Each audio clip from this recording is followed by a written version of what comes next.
Uhum. Entendeu? Então, isso que tá sendo o ponto agora nisso. Eu não quero me perder e deixar, sabe? Uhum. Deixar as coisas irem rolando e você ter uma. Ainda você está nesse momento de transição, então, né? De É, observar. Tem que ver como funciona, ver se está funcionando mesmo e não tirar as mãos. Né? Eu acho que é um pouco aquele exercício, né? De vou soltando devagarzinho até ir pegando confiança. Né? Igual quando a gente vai andar de rodinha de bicicleta, vai equilibrando até ver se funciona, se está tudo rodando. Então é um pouco de paciência nesse processo, né? De calma e de confiar. E você acredita na sua equipe, acredita sim, no tá muito processo. interessante. E também de deixar, né, as coisas fluírem e permitir que alguns tipos de erros aconteçam, não todos, para aprender a ensinar, né, a partir desses erros. Porque os erros vão acontecer, mas quando a gente ensina através desses erros, acaba que o processo ele fica muito mais aprimorado. E aí, quais são as dificuldades que eu tenho notado assim, na maioria das pessoas em relação à gestão do tempo? A dificuldade de planejamento, então, a ausência de um cronograma estruturado, nós temos muita dificuldade de planejar, nós não aprendemos a planejar nunca, ninguém pegou na nossa mão e ensinou.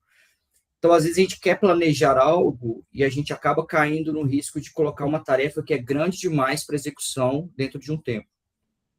O segundo problema é a priorização, que você mesmo trouxe, a gente não saber por qual tarefa começar, se a tarefa é importante, se a tarefa é urgente, sendo que às vezes a gente fica sobrecarregado mentalmente, o WhatsApp ligado o tempo todo, e vindo demanda, demanda, demanda.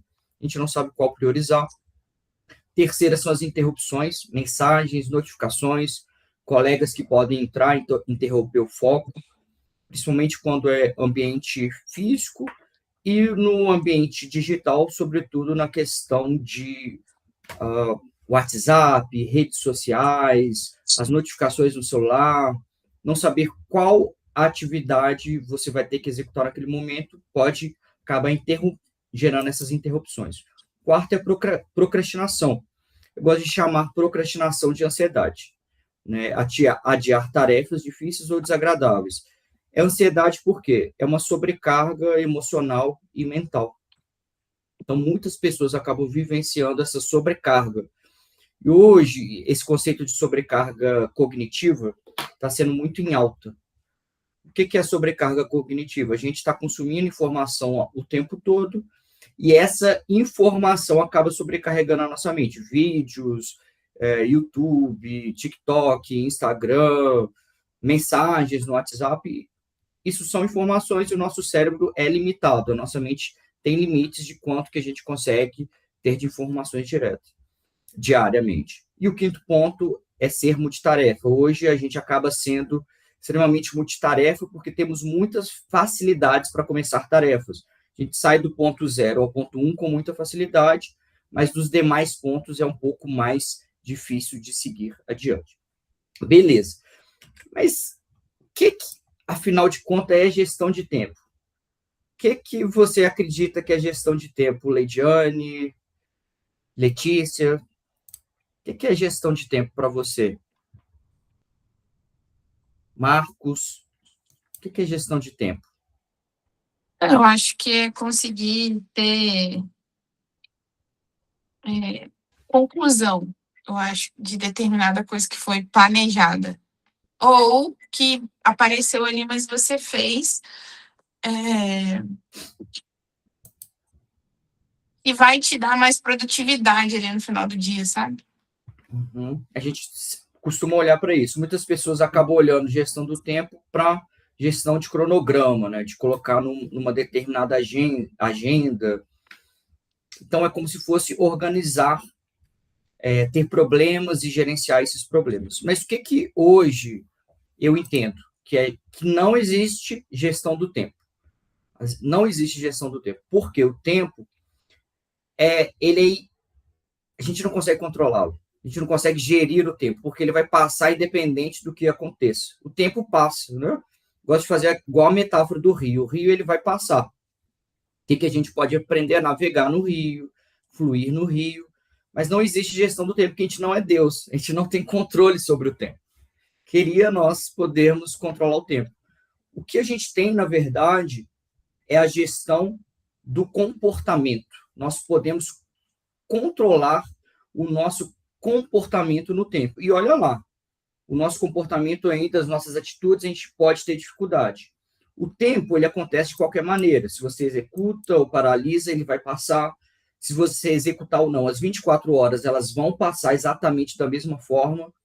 E a gestão tradicional do tempo, esse tipo de controle, de gerenciamento, ele é focado, sobretudo, em planilha de cronograma, né? De colocar a atividade na hora certa, como se só colocar a atividade e fosse executar. Mas elas acabam ignorando o fator humano. E o fator humano é o quê? Regulação emocional. Se a gente não está bem, se o nosso corpo não está bem, dificilmente a gente vai conseguir executar uma tarefa. Então, não basta querer gerenciar o tempo, a gente precisa aprender a gerenciar o nosso corpo. O foco deve se ajustar ao nosso próprio corpo, à nossa mente, ao ambiente, para que a execução se torne um hábito inevitável e não um esforço em si. Então, o nosso foco deve ser como eu posso controlar, ou melhor, gerenciar ou regular o meu comportamento para executar a ação que eu quero. E aí nós temos esse paradigma do relógio. Gestão do tempo, na verdade, é gestão do comportamento. A verdadeira gestão não é sobre o ponteiro, é sobre o corpo e sobre a mente. Porque o corpo e a mente mandam. Eu trato muitos pacientes que querem executar, eles colocam bonitinho, a agenda bonitinha, tudo coloridinho, até bonito de ver, mas conseguem executar muitas das vezes zero, porque não tem essa capacidade de planejamento. Mas antes de tudo, antes da gestão do comportamento, tem um ponto-chave, que quem tem um porquê supera quase qualquer como. É uma frase de um filósofo, o Nietzsche. Eu adoro essa frase, porque a base de todo comportamento de ação é o porquê, é o motivo, é o propósito. Quando a gente tem um propósito claro, quando a gente tem clareza do que a gente vai executar e o motivo claro do porquê, fica muito mais fácil de executar os comos. As ações, elas ficam muito mais fáceis. E aí, quais são os termos que eu gosto de trazer? Os motivos intrínsecos e os motivos extrínsecos. O que são os motivos intrínsecos? Os motivos intrínsecos são as características que estão inerentes a nós para executar aquele determinado comportamento.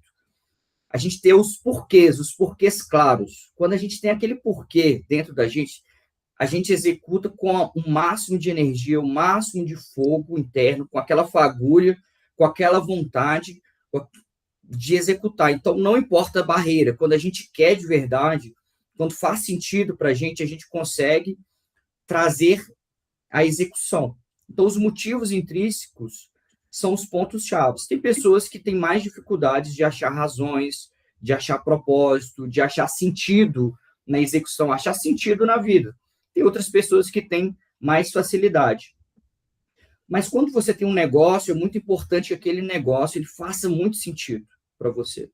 Por exemplo, para mim, é muito fácil ajudar pessoas dentro da clínica ou na mentoria individual, trabalhando especificamente o desenvolvimento de comportamento, trabalhar aspectos de liderança, produtividade, a produtividade inteligente. Para mim é muito gostoso, eu faço isso naturalmente. Eu basicamente já fazia isso de graça antes. Depois eu descobri que tinha a profissão de psicólogo que dava para executar, o que é maravilhoso. Só que para além dos motivos intrínsecos, os internos, que são mais importantes, nós temos os paraquês, os motivos extrínsecos. Para que eu vou fazer esse comportamento? Para que eu vou ter essa ação?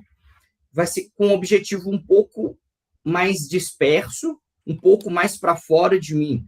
Pode ser para ajudar pessoas, pode ser para fazer minha equipe evoluir, pode ser para algo maior ali dentro, mas geralmente com objetivo externo. Tenho esse motivo de ter mais sucesso financeiro. Também é uma motivação extrínseca. Eu quero escalar os lucros da minha empresa, é uma motivação extrínseca. Então, o motivo intrínseco é muito ligado ao que faz sentido, aquilo que te dá gana de Você faz naturalmente, os motivos extrínsecos é um pouco mais para fora. Você faz, mas é para algo. E isso acaba gerando essa fagulha, quando você tem os dois motivos bem claros. Muitas pessoas acabam focando nos motivos extrínsecos, os paraquês. E aí ela pode executar, mas ela não vai executar no 100%. Algumas pessoas só os porquês. E muitas das vezes o senso de responsabilidade pode estar mais baixo quando está apenas nos motivos intrínsecos. Mas quando você tem os dois, intrínsecos e extrínsecos, você pode ativar essa fagulha de execução. Você consegue ficar muito mais energizado. É muito comum eu trabalhar propósito com meus clientes, eles saem executando como ninguém. Mas está fazendo sentido aí, esses pontos? Já pensou por essa via? Já pensaram por essa via? Sim. Sim. Ótimo. E aí eu trouxe uma pirâmide de execução, uma pirâmide que eu gosto de trabalhar dos pontos chaves de como eu vou fazendo essa execução para eu gerenciar o meu comportamento. Geralmente, os métodos tradicionais, eles vão focar só no quando, né? Então, é tempo que eu vou executar aquele comportamento, qual horário, qual dia da semana, então eu faço só a prioridade da ação, etc. Mas eu gosto de trabalhar o todo, o holístico, que é o porquê, qual a minha visão, qual a visão da minha empresa, qual a missão que eu tenho, quais são os valores que eu tenho, quais são os valores da minha empresa. E visão, missão e valores não é aquele quadrinho que fica na parede, não pode ser. Mas é o que realmente está dentro de mim, que eu quero trazer para o mundo. Qual a visão que eu quero trazer para o mundo? Qual a visão eu tenho sobre o mundo, sobre as ações que eu quero exercer com o meu trabalho, com os meus projetos. E a partir do momento que você tem essa base estabelecida, você pode passar para o segundo ponto, que é o quê? Quais são os objetivos? Os objetivos são tópicos maiores. O que eu quero alcançar de maneira global? Eu quero ir de A para B. O que é B? O que eu quero alcançar? É um objetivo. O objetivo é algo maior. E os objetivos, eles precisam ser subdivididos em metas. Metas são objetivos menorzinhos, são ações mais melhores destacadas. E a partir do que nós passamos por terceiro ponto, que é como. Como eu executo essa meta? Quais são essas microações para eu executar essa meta? Qual método eu vou utilizar? Quais são essas ações para que facilite que eu execute essa meta? Se os objetivos são maiores, as metas são menores e as microações são menores ainda. Às vezes a gente quer executar algo, só que a gente fica só olhando para o objetivo e a meta. Só que se a gente não partir para o como, a gente vai ficar perdido. É muito fácil a gente cair em procrastinação. E aí, a partir do momento que eu consigo definir as microações, eu consigo definir os quandos, porque já são ações muito mais claras para eu executar, são ações muito mais inerentes. Só que, para eu partir para o quando, eu preciso de ter o filtro do porquê. Pois eu posso pegar qualquer coisa, pode aparecer qualquer demanda e eu executo, mas se eu tenho um filtro do porquê, o que, o como e o quando fica muito mais fácil. E aí os outros vão sendo muito mais simples. Onde eu vou executar, em qual lugar, qual é o escopo do projeto, quem vai participar desse projeto, vai ser eu mesmo, quem eu vou delegar, quais são os sistemas, os recursos. A base seriam esses quatro: por quê, o que, o como e quando. E um ponto-chave, como eu disse, nós não somos seres capazes de controlar o tempo, mas a gente pode gerenciar o nosso corpo, nós podemos gerenciar o nosso organismo. E a gente precisa entender como a gente funciona, como o meu organismo funciona, como a minha mente funciona. Cada pessoa tem características próprias, vivência própria, da infância até a vida adulta. A gente já nasce com algumas características, traços de personalidade, temperamentos, características cerebrais, um cérebro atípico, um cérebro típico, um cérebro que pensa rápido, um cérebro que pensa um pouco mais lento, um cérebro bom para executar, um cérebro bom para planejar.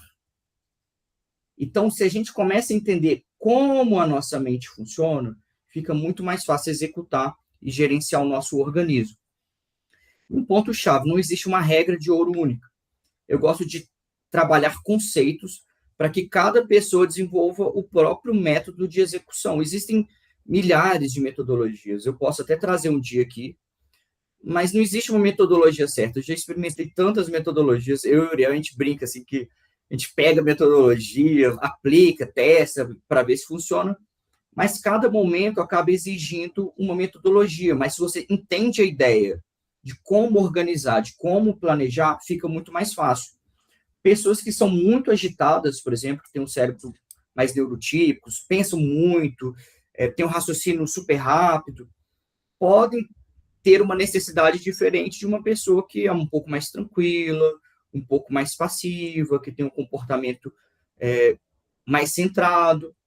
Já uma pessoa agitada talvez não vai funcionar com alguns métodos de agenda bonitinho, colocando organizadinho. Outras vão separar blocos de tempo na manhã. Enfim, existem vários formatos. O segundo ponto, o nosso corpo. O nosso corpo precisa de descanso. Eu sempre vou bater nessa tecla, porque é muito comum a gente não saber descansar de verdade.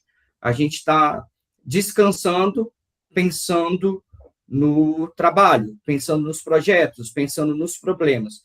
Então, aprender a desligar, aprender a descansar. Por quê? O nosso corpo é feito de ciclos. Temos os ciclos de humor, ciclo do sono, de alimentação, de digestão, de fome, de sede. Tudo isso são ciclos hormonais que são ditados, ciclos ultradianos, de atenção. O nosso foco geralmente dura 90 minutos, 50, 90 minutos. Nós temos os ciclos celulares, o nosso externamente existem as estações, a gente está passando por esse tempo mais friozinho agora, né? Então, tudo gelado, então a gente fica com um pouco mais de dificuldade de sair para executar algo do lado de fora. Então, entender quais são os seus horários, entender como o seu corpo funciona, como é a sua biologia. Tem períodos do mês que você executa mais, tem semana que executa mais. Então, não é esperar uma consistência quadradinha reta, mas entender que a gente oscila. O terceiro é o ambiente que eu estou. O ambiente vai influenciar muito a nossa capacidade de executar. Então, é muito importante que a gente alinhe as nossas roupas, o espaço físico de foco, criar processos de cascata de execução.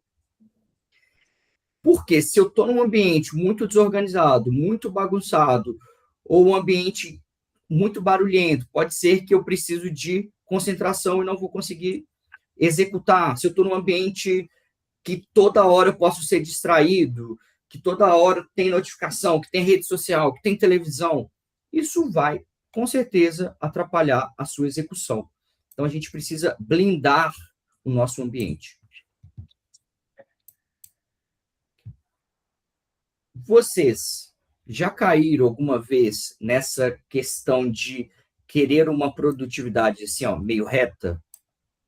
Um produtivo, fazer tudo igual, todo santo dia. Conversa comigo. O que vocês pensam sobre isso? Já aconteceu? Eu gostaria, mas nunca consegui. Como é que é o seu jeito, geralmente? Se fosse desenhar, Lidiane? Essa curvinha aí, ó. Tanto que quando fica muito certinho, entedia. Fica assim, né? A gente fala até, usa o termo, né? Cair na rotina, né? É isso aí. Entedia. Às vezes é complicado, né? Como é que você espera, Marcos, geralmente? Mas, principalmente quando a gente quer tentar empreender, né? Já empreendendo, é muitas áreas, né? Então, às vezes a gente oscila para uma área, aí navega em outra, aí já cai o rendimento, cai tudo, aí envolve com estudos, para depois criar na prática, é uma loucura. Acaba entrando nessas multitarefas, né? É. E a gente fica nessa expectativa. Parece que muito pelo que é passado nas redes sociais, o que a gente vê muitas das vezes é a execução das pessoas, né? Então parece que elas são constantes o tempo todo, muitas das vezes a gente acaba entrando nesse perigo da comparação. E a gente não vê o processo, né? A gente não vê o que está dentro de cada um. Então, muitas das vezes, alguém é bom em executar certos comportamentos, consegue ter certas atitudes ali, mas não consegue outras, mas a gente não enxerga, a gente não sabe o que está passando no coração do outro. E aí, não existe um método universal para a gente executar, como eu tenho dito. Muitas das vezes a gente precisa entender qual que é o nosso pico produtivo e qual que é o nosso... Tem um termo ao contrário de vale, mas vamos usar o vale da nossa fadiga, a nossa queda cognitiva, isso. Pico cognitivo e a queda cognitiva. Todo mundo tem um pico cognitivo e uma queda cognitiva. Geralmente, as pessoas são mais matutinas. Então, a gente costuma ter um pico produtivo por volta de 9 a meio-dia. E vai decaindo na tarde e depois começa a dar uma melhorada. Tem pessoas que são estranhas, assim, não vou citar mais pessoas que estão aqui na chamada, que são boas para executar na madrugada. Executa como ninguém na madrugada. É possível que tenha pessoas que têm esse tipo de organismos, sim, que são boas em executar na madrugada, mas a grande maioria segue um padrão, né? A nossa espécie, ela é matutina, vespertina.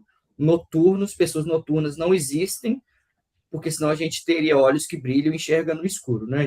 Então não existem noturnos. A gente precisa priorizar o sono. Vocês, se quiserem colocar aqui no chat, conseguem dizer o horário que vocês são mais produtivos? Ou se quiser falar também pode. Horário de pico e horário de queda. 6 horas da manhã, horário de pico, de manhã, perfeito para mim. Horário de queda, 4 da tarde. Da tarde. Que mais? Para mim também é pela manhã mais produtivo. Manhã. E se for esforço físico, principalmente. De manhã. E a queda? Você fica assim, Nada. Atividade física à tarde, impossível.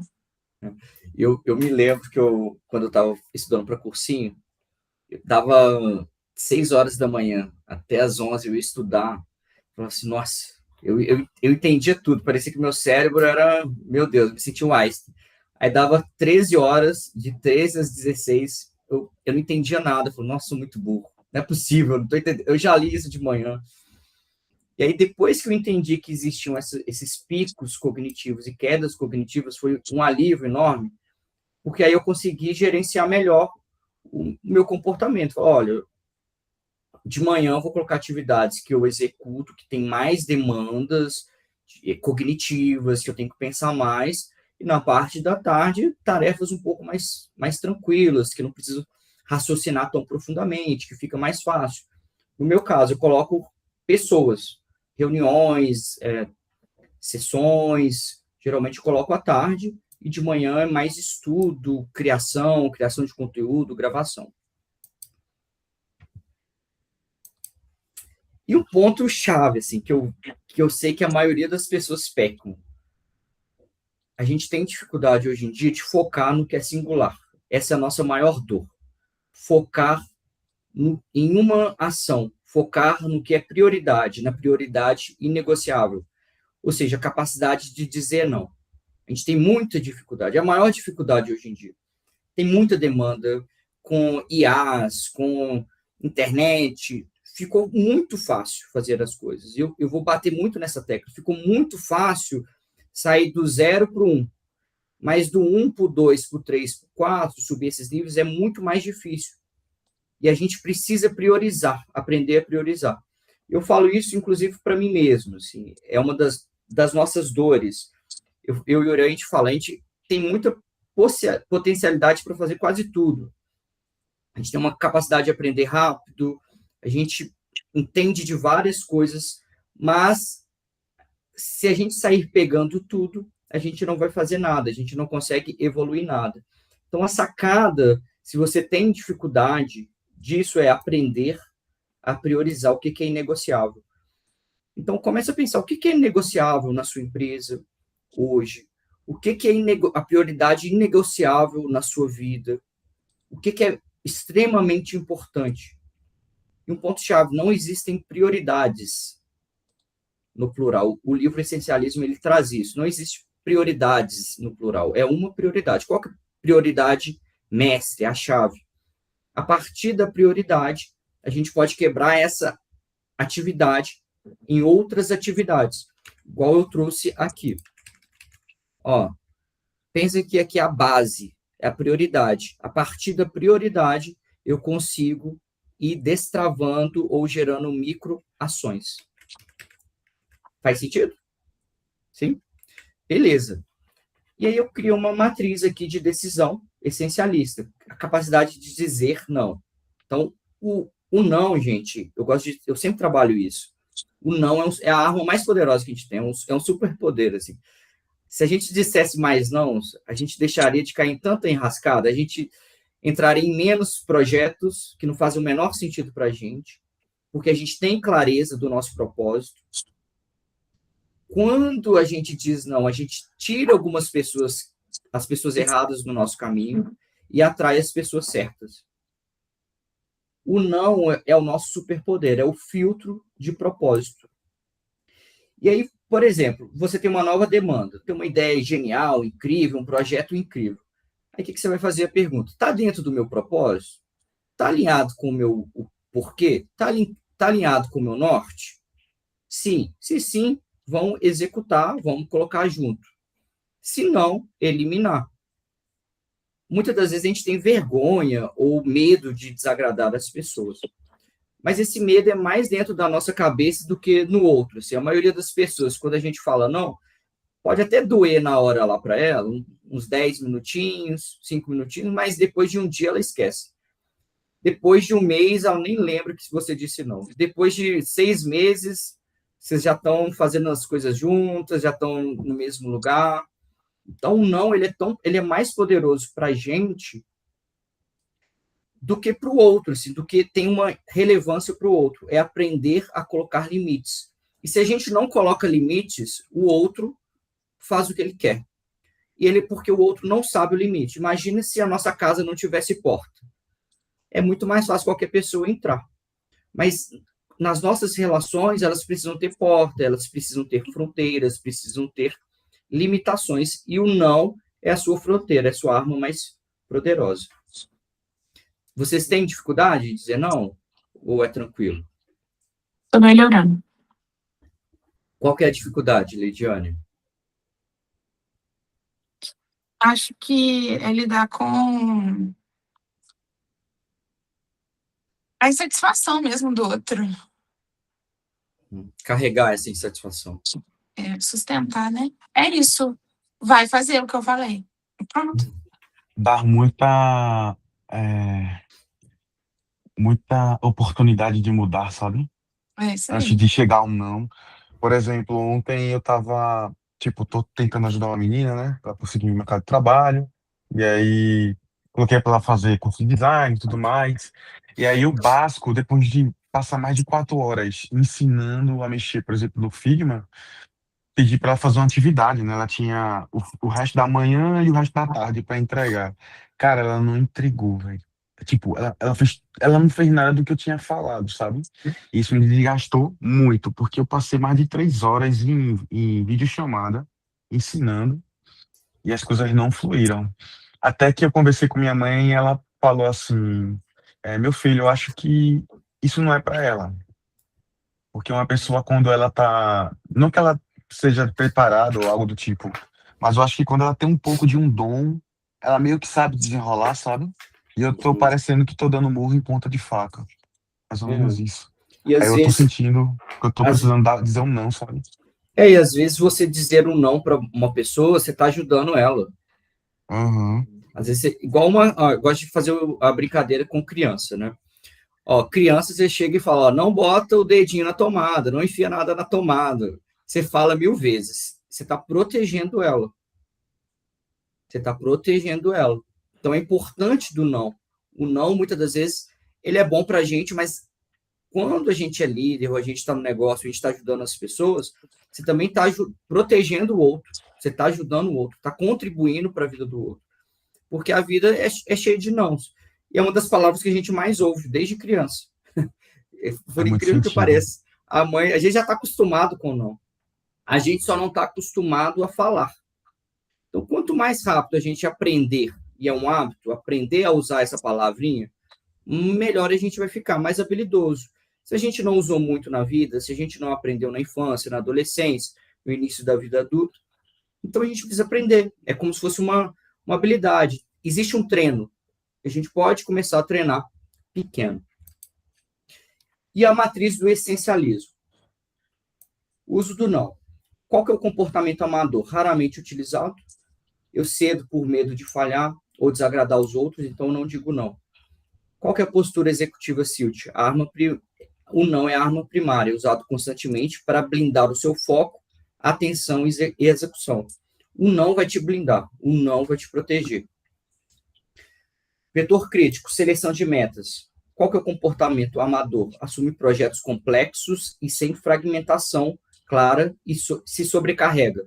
Acaba pegando muitos projetos, muitas tarefas, ajudando muitas pessoas. Qual que é a postura executiva SILT? Quebra metas em microtarefas executáveis. Essa é a chave. Quebrar metas em microtarefas. Porque fica muito mais fácil de ter prioridade quando você está fazendo tudo dentro de um mesmo sistema de metas. Vetor crítico, direcionamento. Reage ao ambiente, aos limites impostos por terceiros. Qualquer postura SILT, estabeleço e imponho ativamente os próprios limites e regras do jogo. Então, o líder, o empresário, o empreendedor, o profissional precisa aprender a colocar limites. Isso é o que vai te blindar, é o que vai te proteger, é o que vai te sustentar. Então, gente, recapitulando tudo aqui. O tempo, ele é inerte, a gente não tem controle ao tempo. O tempo vai passar, mas você pode aprender a gerenciar o seu próprio comportamento, suas emoções, sua mente. O segredo da execução é quebrar metas colossais, metas grandes em micrometas, em metas menores. Sem um propósito intrínseco forte, nenhuma técnica de produtividade funciona a longo prazo. Então, comece sempre pelo porquê. Quem tem um porquê, vence qualquer como. E a sua maior arma estratégica, para mim, um modelo primordial, é a palavra não. Aprender a colocar limites. Beleza. Até aqui, o que vocês acharam desses pontos? Fez sentido? Vamos conversar um pouquinho. Super. Uma coisa que eu quero destacar é que a sacada que o Pedro trouxe sobre não conseguir fazer gestão do tempo, e sim do comportamento no tempo, foi assim um grande insight para mim, mesmo sendo da área, porque é uma coisa simples, aparentemente óbvia, mas eu nunca na vida tinha ouvido falar nada a respeito. E é curioso que se a gente for olhar as técnicas de produtividade mais validadas do mundo, a essência delas está em tentar gerenciar o tempo. O time boxing, por exemplo, que é tida como a técnica de produtividade mais eficaz do mundo. Ela consiste essencialmente em você bloquear horários de tempo na sua agenda para que você faça as tarefas. Só que ainda assim, o foco maior é no tentar controlar o tempo. Bloqueie de 8 às 10 para você fazer tal coisa. Então, assim, essa é uma sacada poderosa, porque, de fato, quando você entende o que você controla e não aquilo que você acha que está controlando, você realmente tem poder para mudar. Então, assim, não só entender, mas aplicar isso no dia a dia, se esforçar mais para, como o Pedro trouxe na pirâmide, entender as suas motivações, entender o que faz você se comportar ou não, é superior a você tentar dominar o tempo, que é indomável. Exato. Mais alguém quer fazer alguma consideração, algum ponto? Então, hoje formalizou o que foi passado, acho que nos outros encontros. Desde aquele treinamento que nós tivemos do feedback, eu falei, não que eu estivesse trazendo 100% da responsabilidade para mim, mas a responsabilidade de fazer com que as pessoas entendessem o que elas fazem e por que elas fazem era minha. E aí, a partir de então, eu comecei, além de ter entrado outras pessoas, iniciado, de fato, a setorização que eu havia planejado há um tempo e que eu achei que eu teria muita dificuldade para conseguir implementar, eu iniciei um acompanhamento em equipe semanal. Então, toda quarta-feira, o primeiro momento, a gente estabeleceu, cada uma falou o que elas faziam e por que faziam. E aí, com isso, eu consegui perceber quem estava alinhada e sabia o que fazia e quem estava desalinhada. Aí, naquele mesmo encontro, elas traçaram onde precisam, o resultado do trabalho delas e 2 tarefas para fazerem. Eu pude perceber também que quem tinha mais dificuldade para saber o que fazia não conseguiu executar. O resultado, o tracionamento da execução do trabalho foi, assim, absurdo de produtivo. Porque, embora as pessoas que tiveram mais dificuldade não tinham direcionamento do que faziam, né? Por que faziam, a gente conseguiu traçar o que ela não deve fazer. E aí eu pude perceber como o Uriel uma vez me falou, sempre o seu negócio vai dizer o que ele precisa. Então, eu pude perceber assim, os buraquinhos que estava faltando, e para mim foi um alívio mental absurdo. Porque às vezes eu estava em casa, lembrava do cliente tal, que não foi dado retorno, que não sei o quê. E o senso de urgência também era uma coisa que me incomodava muito. Às vezes faltava, elas ficavam travadas. E dessa vez, não. Elas assumiram aquilo ali e viram a importância. Então, algumas concluíram a meta estabelecida, foram acolhidas, né? Ah, beleza, tudo certo. Mas semana que vem eu vou falar, por que você não fez? O não vai começar a entrar mais efetivo. Por quê? Outra pessoa conseguiu. Porque entendeu, foi focada, direcionou. Então, assim, a questão toda que eu observo é porque a gente quer o negócio pronto, né? É isso. Mas não vai ficar pronto se você não fizer. Se não tratar ali aos poucos. Então, eu pude observar que, de fato, o que foi delimitado hoje para a gente aconteceu nas minhas últimas semanas, nas 2 últimas, e foi muito efetivo. Muito. Que massa, que massa. Assim, então, você conseguiu fazer uma análise, Assim, melhorar a comunicação, dizendo com o treinamento de feedback, e você conseguiu criar um processo. Sim, porque aí eu pude... o meu compromisso era fazer traçar ali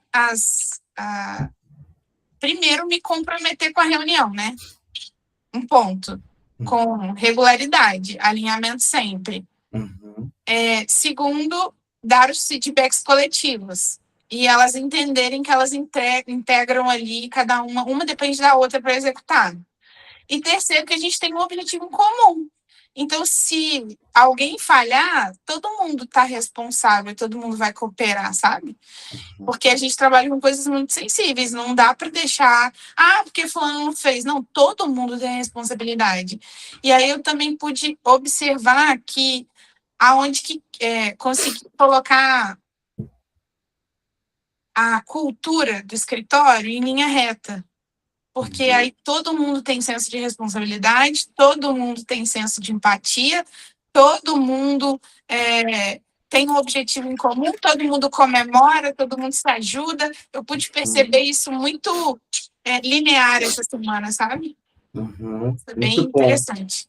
Então, você trabalhou bastante essa parte aqui, né? A sua visão, os seus processos, a missão, os valores e instaurar essa cultura dentro da sua empresa, tendo noção do que e do como as ações devem ser feitas, né? E avaliou as pessoas também. O que é Foi muito individual, sabe? Assim, eu pude perceber o que cada uma tem, assim. Eu senti muita autoridade de gestão para mim.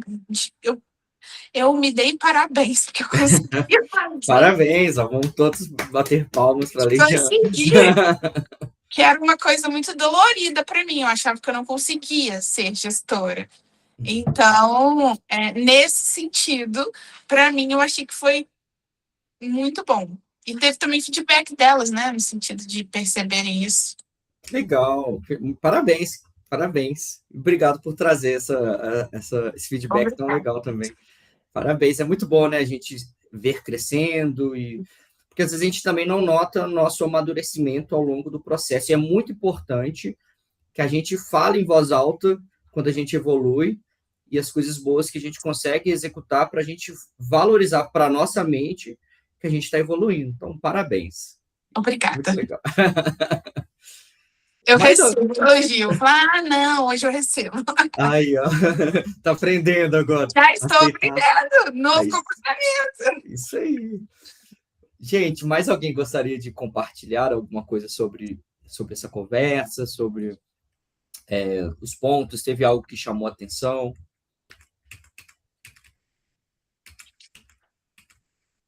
Tem sim.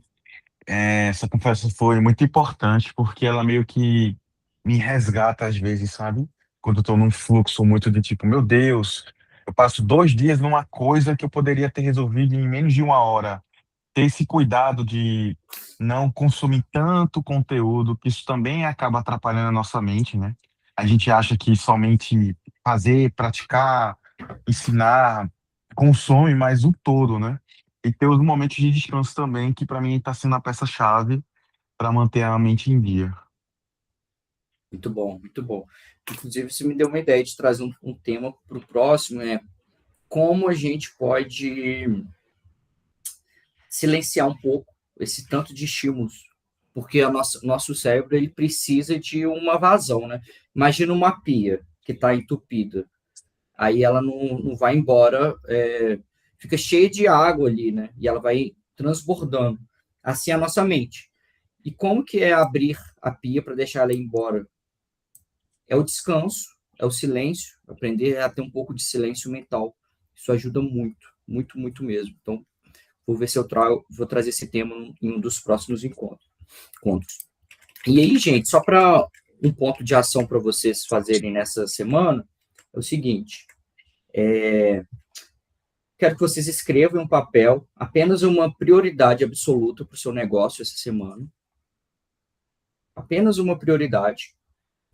Depois, pegue essa prioridade e divida em microtarefas que demorem menos de 30 minutos cada. Então, o nosso cérebro ele não resiste a tarefas fáceis, ele resiste a tarefas complexas.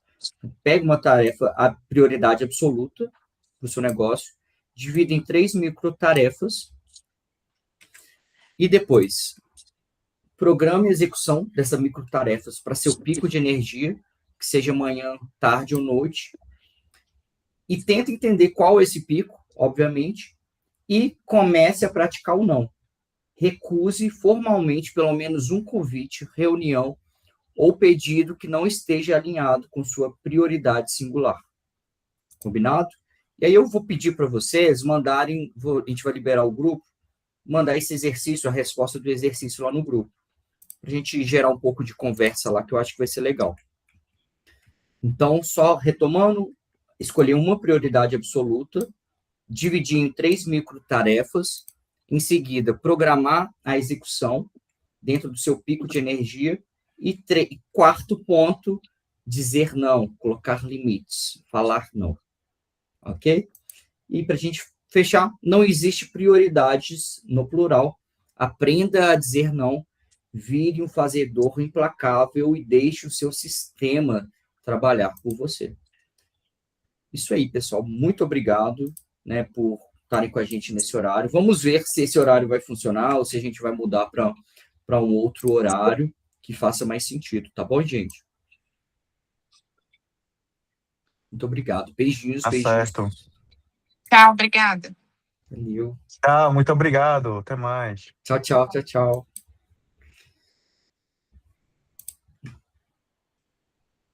Uriel. Uriel. Uriel. Pera. Não desliga, não. Não, Não, fecha, não para de gravar, não. É porque eu acho que pegou o início, não, né? não. Vou fazer só rapidão aqui a gravação do início, Tá. que aí eu só faço uma apresentação. Deixa eu só ter um pouco de energia aqui.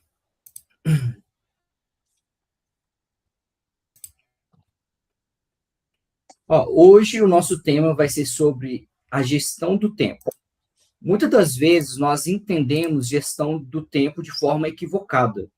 Eu quero trabalhar esse tema, que existe toda uma mitologia por trás da gestão do tempo. E, na verdade, empresários, empreendedores de alto nível, eles aprendem a gerenciar comportamentos e não o relógio. Qual que vai ser o objetivo do encontro de hoje?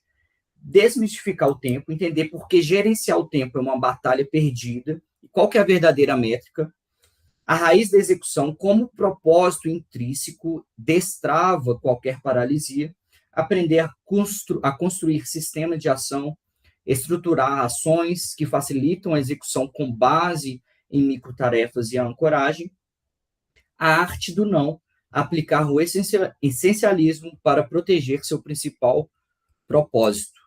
E aí aqui a gente vai começar a abordar sobre quais são as suas maiores dificuldades de tempo. É isso. Beleza. Beleza. Valeu. Meu querido.